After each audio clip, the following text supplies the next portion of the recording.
Petit rappel par rapport à ce qu'on a vu depuis 2 jours qu'on est ensemble. Encore une matinée de formation théorique et cet après-midi, ce sera travaux pratiques et épreuves écrites de vérification des connaissances.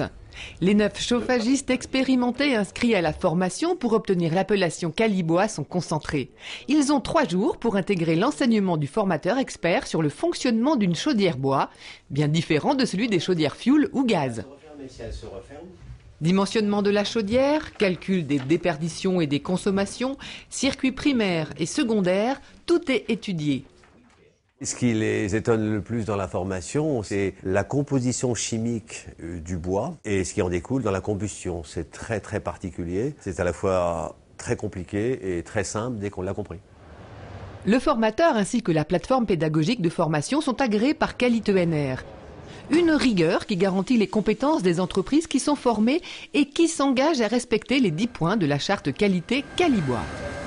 Si on veut avoir un bon fonctionnement d'une chaudière à granulés de bois pour que le client soit satisfait et qu'il puisse aussi après faire des émules avec ses voisins, il faut absolument être formé.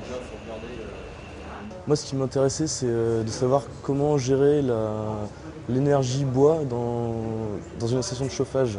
Il faut pouvoir stocker cette énergie dans ce qu'on appelle un ballon tampon pour garder un maximum d'énergie. La mise en œuvre et le dimensionnement des installations de chauffage bois changent énormément des habitudes de la profession et il est absolument indispensable de se former lorsque l'on veut poser ce genre d'installation. Les risques d'erreur sont beaucoup trop importants pour passer à côté de la formation. Je vous remets le QCM, tout ce que vous allez avoir.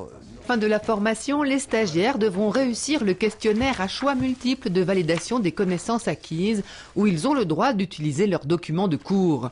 Une note minimum de 25 sur 30 est exigée et le score est souvent atteint par les stagiaires. Au départ, je leur demande toujours ce qu'ils pensent du bois, quels sont les défauts du bois, et ils en pensent toujours beaucoup de mal. Ils viennent ici pas très motivés. Et quand ils en ressortent, ils sont toujours généralement enchantés.